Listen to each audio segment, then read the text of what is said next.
Hello, beautiful people! Beautiful people! Tuloy-tuloy pa rin po natin ang ating video, beautiful people. Kung yun po ba ang tungkol sa stone, beautiful people? Okay, beautiful people? Sana beautiful people, kung nakikinig po kayo o nanonood po sa aking channel, sana po maayos po ang inyong kalusugan at maganda po ang inyong pamumuhay.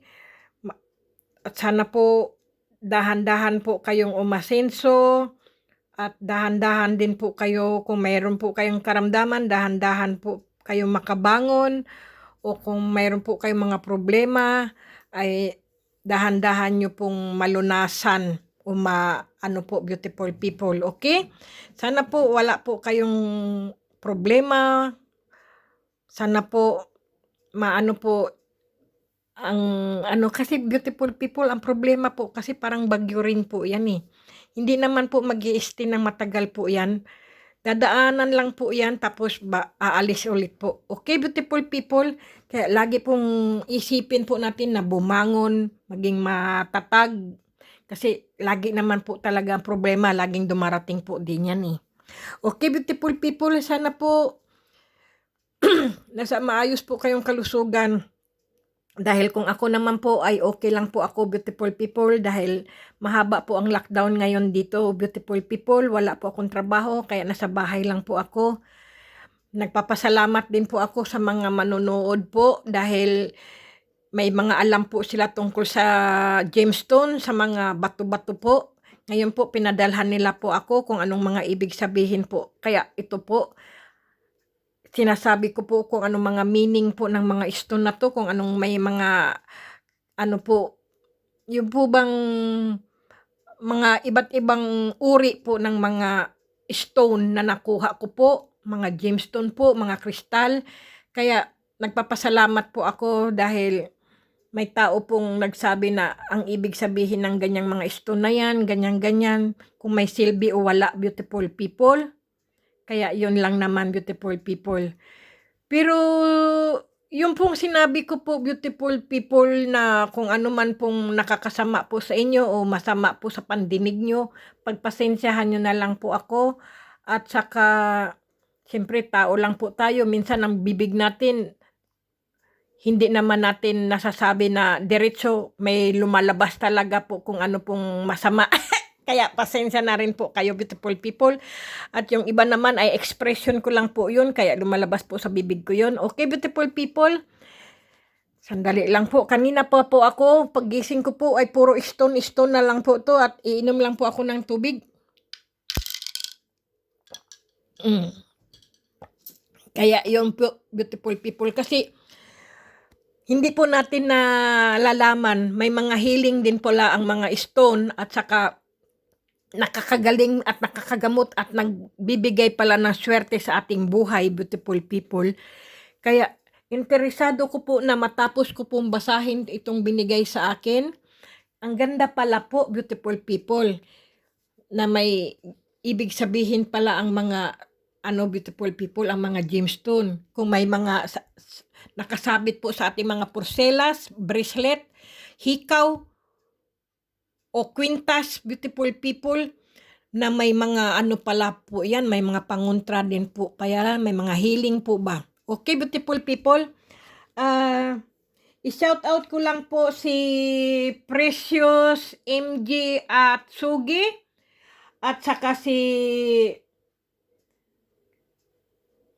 Jose Tony Vlogs, si Eli, si Ali Lambayong, si Ernesto Chan, Polly Arangka, Nedy Galang, si Jess Miguel, pamilya Susan Miguel, family Gisalia family, beautiful people, at si Jamaica family, Mamaril, si Larry Panarigan, Joel Kahokom, Edwin Palumpon, at ang kanyang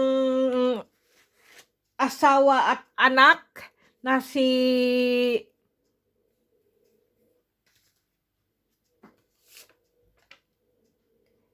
Sharon at Jason, at si Joseph. Si Sharon po ang asawa po ni Edwin Palumpon, at si Jason at si Joseph po ang dalawa niyang anak, beautiful people. At ang pamilya Jamaica Mamaril, Christian Mamaril, si Christian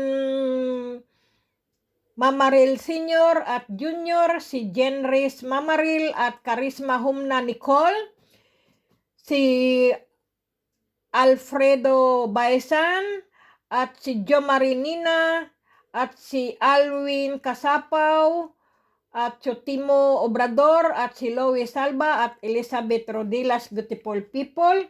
Sana po nasa-shoutout ko po kayo kung ano man. Si Lance Adinip, Rans Andaya, si Noben Dogi, si Jesjan Minyosa, si Rolin Vargas, si Eli Taisla, si Dahed, Jumar Manalo at si Joe Colibra, Pablo Basco, si Jonis Guldes, si James Vergara at si Alje Cabanya, si Sally Galarfe, Dennis Uli, si Net Compendio, Felix Samaris at si Nelson Panubay. Sorry po, si Nelson Panubay at si Health Beauty Tips at si Sam Marmol at si George Gapos, beautiful people. Sandali, inom lang ako ng tubig.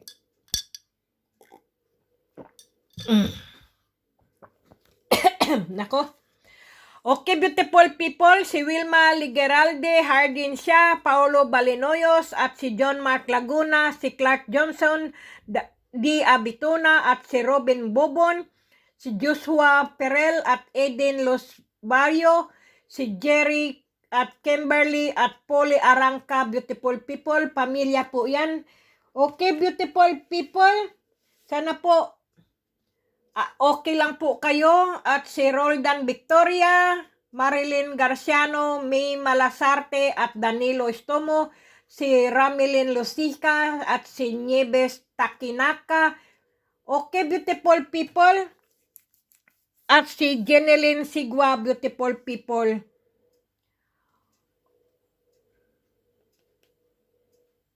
Okay, umpisahan na naman na po natin.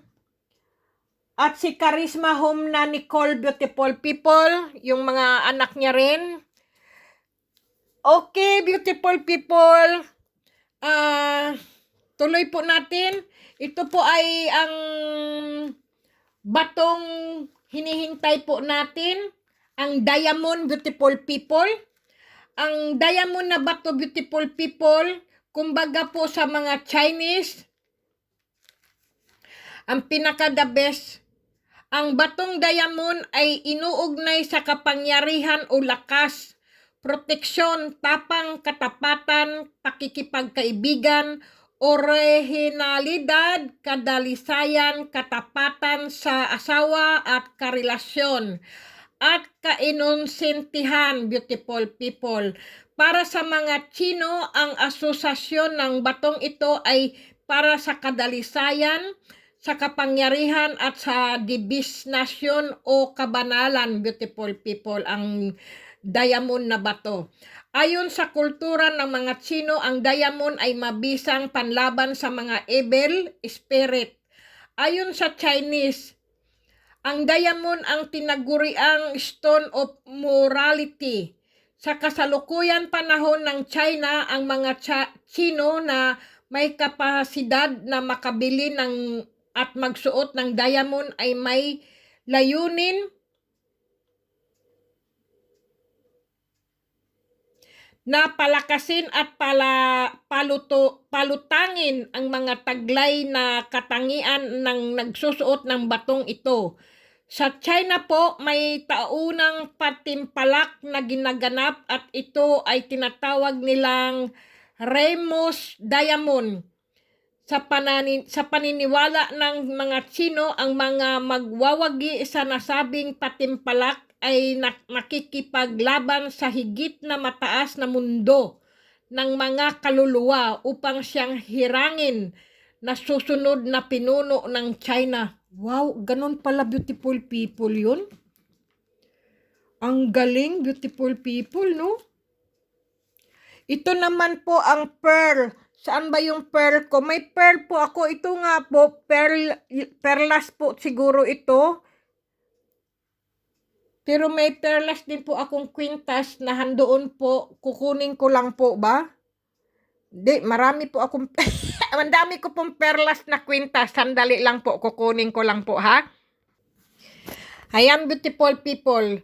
Ang tungkol po sa mga perlas, sa mga pearl beautiful people, ito ay inuugnay sa kalinisan at kadalisayan, kainosintihan at sa terminin side ng isang individual. Sa kultura ng mga Chino, sorry po, dumighay na naman ako, kaiinom ko lang.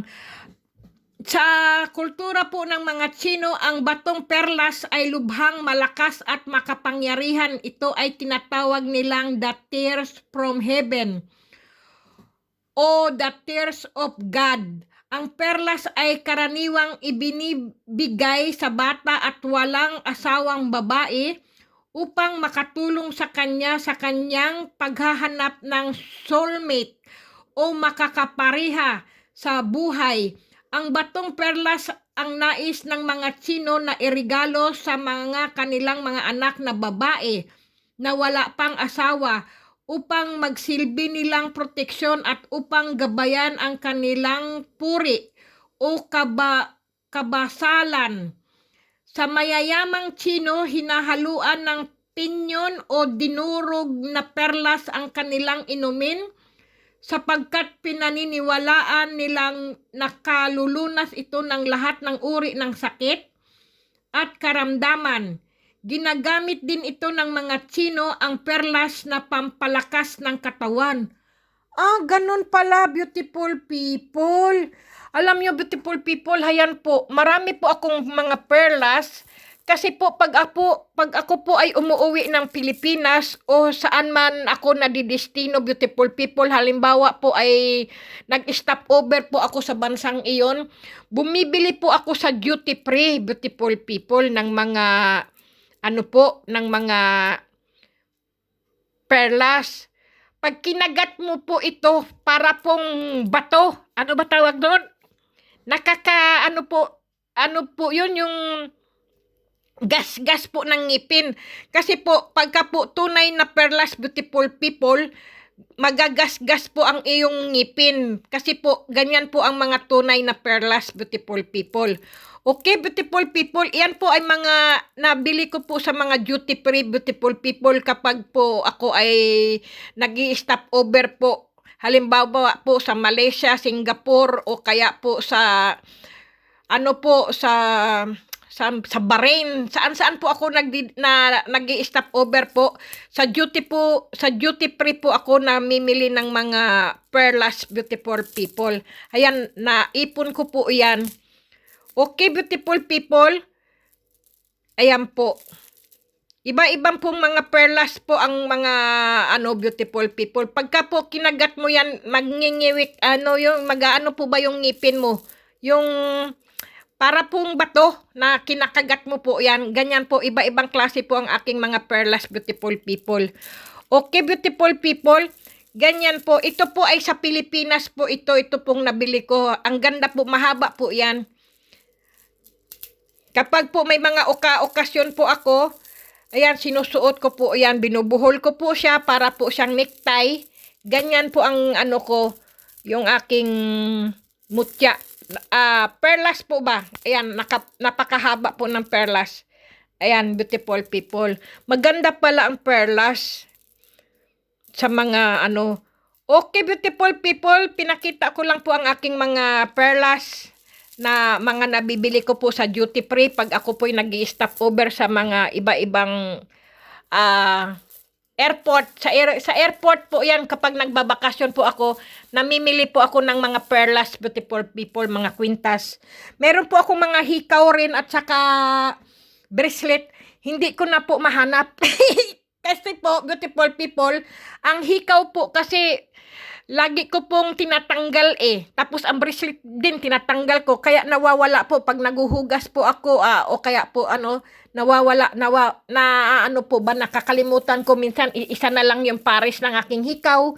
Minsan yung bracelet ko nahuhubad ko siguro kasi tayo rito sa Europe. laging may malamig, may ano po ba, naghuhubad tayo ng mga jacket natin, nasasama siguro sa paghuhubad, o kaya yung mga, yung mga sweater, o kung ano-ano po, mga nag-ano po, kaya nahuhubad, nawawala po sa akin ang mga singsing pagka naguhugas po ng kamay sa toilet, ganyan po. Kaya ayan po ang aking mga bracelet, mga kwintas po ng mga perlas ko po. Okay, beautiful people, kasi beautiful people, maganda rin po pala. Kasi kung magsusuot ka lang din po ng mga perlas, pagka lang po sa okasyon, kapag po ako umaating ng meeting o kaya yung papupuntahin po ako ng mga ano rito sa mga nagsusuot po ako ng perlas. Pero binabagay lang po sa mga damit yan. Hindi ka naman pwedeng magsuot-suot ka ng perlas na hindi naman bagay po sa pananamit mo o may lakad. Kasi siyempre binabagay rin po natin ang ating mga kwintas sa ating mga damit, kung ano man po. Okay, beautiful people, yun lang naman po, kasi nabasa ko lang po ba yung tungkol sa perlas, ganun pala po yun. Okay, beautiful people, nabasa ko po yung sa isa kanina, ang amber po, halimbawa po ang amber na bato, beautiful people, ang bato ay o hiyas na ito ay pinaniniwalaan na naghahatid ng swerte at magandang kapalaran. Ang amber ay tinatawag ng mga Greek na elektron sapagkat sa kanilang paniniwala ay may kapasidad itong magbigay ng elektrisidad. May kapasidad itong lumikha ng munting dingas. Sa sandaling ito ay ikiskis, kaya ito ay pinaniniwalaan maswerteng bato. Sinusunog ng mga Chinese at Muslim ang amber at ginagamit bilang insenso, bilang panlaban sa masasamang espiritu. Aha, may amber ba ako dito? Gusto ko din subukan na sunugin. Kung uusok sa, wala yata. Amber. Ito ba ang amber? Hindi ko alam. Basta, maghanap lang din ako. Iyan po, beautiful people, ang amber. Ang Turkish naman po, parang nabasa ko po na yata yung Turkish, ang ibig sabihin po ng batong ito ay itinuturing na pinaka magandang proteksyon. Ang Turkish po, ang ano po nito at kilala rin bilang simbolo ng kayamanan. Ang kulay nito ay greenish blue. Ayan po. Para po bang sky blue, beautiful people? Ayan, greenish blue. Nasaan yung isa? Nilagay ko na po dito. Kasi nga naman, beautiful people, alam mo, maswerte talaga din po ako. Kasi kahit sa paghahanap ko po ng mutya, nakakahanap po ako ng mga ganyang stone po ba? Mga gemstone. Ayan po. Okay, beautiful people. Yan ang tinatawag na greenish blue o kaya sky blue. Ang pangalan na Turkish na stone ay nangangahulugan ng Turkish stone dahil nakakarating ito sa Europa sa pamamagitan ng pagbibiyahe sa daan-daang Turkey. Kaya pala ang batong ito ay may kapasidad na kunin at taglayin ang mga taglay na katangian ng taong nagmamay-ari nito. Humahatak ito ng swerte kung maganda ang kalooban at kung may positibong pananaw sa buhay. Naghahatid ito ng swerte at magandang kapalaran. Simbolo ito ng pakikipagkaibigan at naghahatid ng kapayapaan sa tahanan. Ganun pala yung beautiful people. Ang galing naman. At ang red quartz naman, beautiful people. May red quartz ba ako rito? Red ba to? Parang ano to hindi to siya red. Ano yata to? Para din po siyang yung amethyst. Hindi ko po alam. Para sa akin ngayon ay pare-pareho na ang kulay Ito na lang, beautiful people.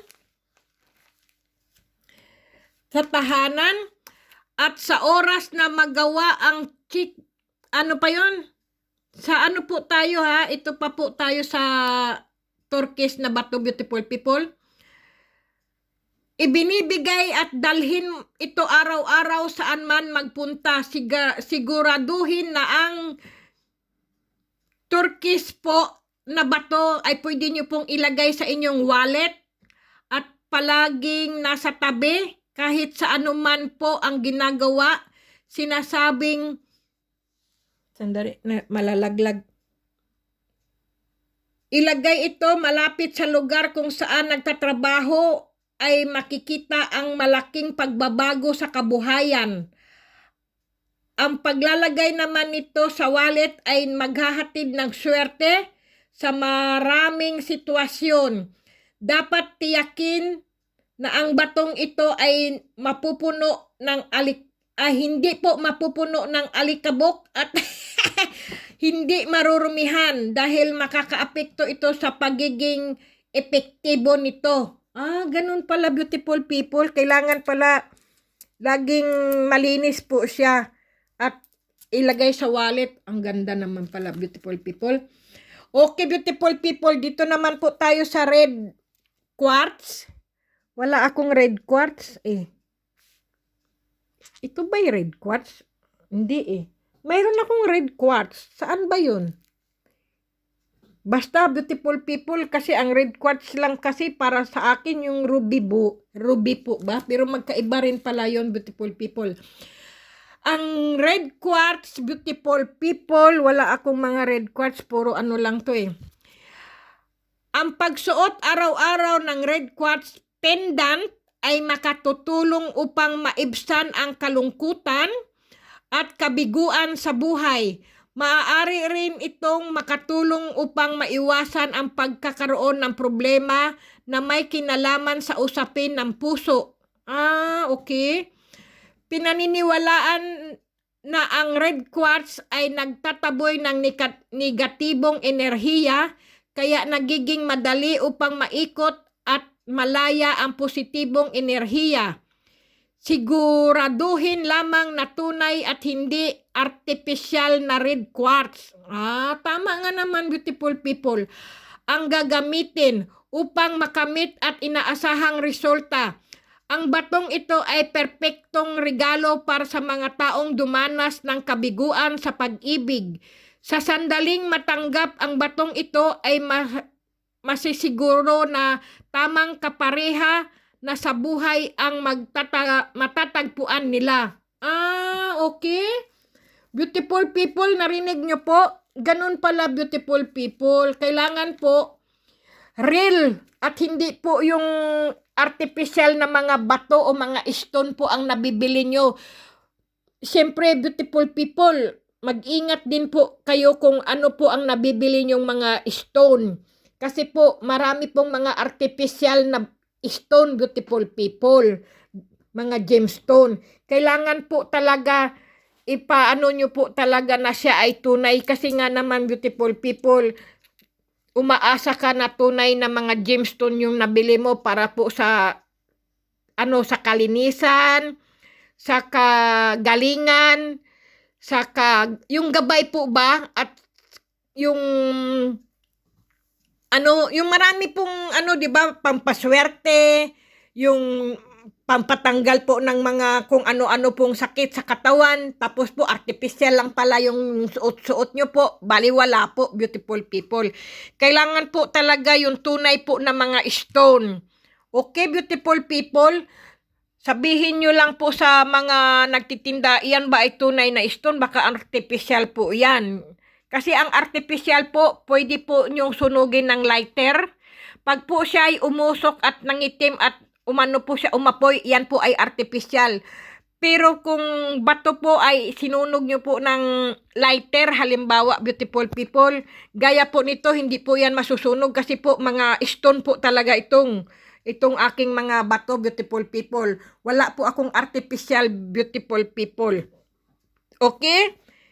Kasi Iba po ang artificial. Ang artificial yata, plastic yata yan o glass. Ganun yata po yun, di ba? Ewan ko lang po, hindi ko po ako a scientist. Okay, beautiful people. Iyon lang naman, beautiful people. Nabasa ko rin po ba ang topaz? Kasi ang topaz po doon sa kabilang binasa ko ay magkakaiba rin po dito sa ngayong babasahin ko po, ha? Ang batong ito ay topaz po ito, ha? Stone, topaz. Ang batong ito ay inuugnay sa katapangan, tiwala sa sarili, pagkamalikhain, paglilibang at pagsiguridad. Isa itong makapangyarihang bato na ginagamit ng mga Tsino upang malampasan ang mga takot na kanilang nadarama upang makamit at magkaroon ng katuparan ang kanilang mga kahangahangang layunin sa buhay. Ang topaz ay mahusay na gemstone para sa mga taong makasining, sa mga pasyonista, mga arkitekto, manunulat, artist at pintor, at ng sinuman na nangangailangan ng malakas at malawak na imahinasyon sa kanilang gawain. Ang topaz ay maaaring makita sa kulay na golden, yellow, blue. Ganun pala po yun. Ang topaz po ay kulay golden, yellow, blue. Ganun pala ang topaz, beautiful people. Okay, beautiful people. Ito naman po ang amethyst. Kasi po yung isa pong amethyst na nabasa ko po, iba rin po yun. Ang batong amethyst, ito ay inuugnay sa malakas na intuition, sa katalinuhan, kayamanan, kapayapaan, proteksyon at espiritualidad. Ayon sa isang paniniwala ng mga Tsino, kung nais na uminom ng alcohol ng higit sa tamang dami o kung nais na magpakalasing, makabubuting magsuot ng alahas na may batong amethyst. Poprotektahan ng batong ito ang iinumin at siya ay hindi malalasing gaano man kadaming alcohol ang kanyang inumin. Grabe pala, beautiful people. Pwede ka nang sumali sa paligsahan ng mga inumin ng mga alcohol na hindi ka malalasing basta't may amethyst ka lang pala, beautiful people. Tsak, panalo ka. Okay, beautiful people, sa maraming lugar sa China, ginagamit ang batong amethyst bilang pangontra sa iba't ibang uri ng addiction o pagkagumon, gaya ng pagkalulong sa alkohol, sa droga at sa sigarilyo. Ang amethyst na isang magical purple na gemstone ay ginagamit din sa aspektong pang-espiritual tulad ng meditasyon at divinasyon. Naniniwala ang mga Tsino na ang amethyst ay may kapasidad na magpataas ng power at kakayahan pang-relihiyon o pang-espiritu. Ganun pala yun, beautiful people, yung amethyst. Marami sa mga Tsinong medium at astrologers ang palaging may dalang amethyst bilang isang divinasyon. Galing pala. Hindi, mayroon naman akong amethyst lagi sa aking higaan eh. Ginagamit ito ng China bilang natural na medisina na nagpapagaling sa sakit na insomnia at masasamang panaginip. Totoo nga po yan. Yung mga may sakit pong insomnia, yung hindi po makakatulog, yan po, kailangan po mayroon po kayong amethyst, beautiful people. Okay, beautiful people, yun lang po. At ito po, mayroon pa po tayo, yung opal po. Sandali lang po, ibang opal po to. Sa maraming kulturang kanluranin, ang batong opal ay itinuturing bilang masamang bato. Ngunit para sa mga Tsino, ang opal ay naghahatid ng swerte at kasaganahan naman. Para sa mga taong ang swerteng bato base sa kapangyarihan ay ang opal ay isang misteryoso at kamangha-manghang bato na nagtataglay ng lakas ng kulto. Ayon sa Chinese, ang upal ay tinaguriang invisibility stone. Ito ay ginagamit upang makatanggap ng mga payo mula sa mga espiritu na ipinararaan sa pamamagitan ng panaginip. Inilalagay ng mga Tsino sa ilalim ng kanilang unan ang upal upang sila ay magprotektahan sa sandaling pasukin na nila ang mundo ng panaginip. Habang sila ay natutulog, ang mga medium na Tsino ay gumagamit ng upal para sa kanilang espiritual na paglalakbay upang sila ay gabayan. Ang upal ay may kapasidad na magpapalit-palit o magpabago-bago ng kulay batay sa mood ng may suot nito. Ito ay pinaniniwalaan na isang paraan upang iparating ang isang mahalagang mensahe sa may suot nito. Ganun pala yung beautiful people, yung upal. Ibang klase. Kasi beautiful people, may iba-iba kasi pong kulay ng upal. May green, may pula, may blue, may itim na upal. Ito po ay pangkalahatan, iba't ibang klase pong upal. Yan na po lahat yun. Ganun pala yung beautiful people. O sige na beautiful people ha. Sana po nasa maayos po kayong kalagayan. Ito pong mga binabasa ko beautiful people, mga stone. Ito po ay mga gabay lamang beautiful people kung kayo po ay naniniwala at kung hindi naman po ay wag na lang nyo pong pakinggan o panoorin beautiful people itong aking video. Ang channel ko po alisin nyo na lang po sa inyo. Lumipat na lang po kayo sa ibang channel. Okay beautiful people? Kasi po ang akin po ay gabay lang po sa binabasa ko po. Hindi po ako scientist at hindi po ako manggagamot. Ito po ay may tao lang po na nagbigay sa akin ito na ipaalam ko lang sa aking video, mga taong nanonood sa aking channel. Kaya binabasa ko po kung ano pong klase ang mga gemstone po natin. Okay beautiful people, sana po may napulot po kayong sa aking video para nalalaman po natin kung anong klase ang mga bracelet natin at anong klase po ang ating mga suot na kwintas o singsing o hikaw beautiful people. Yan lang naman po ang aking ngayon palagi kasi po hindi po ako makahanap po ng mutya dahil po masyado pong malamig at ang snow po sa labas ay ang kapal, hindi po makita kung ano pong mga puro po snow. Kaya wala po tayo ngayong snow, kaya nasa bahay lang po ako kasi po una po lockdown din, matatagalan po.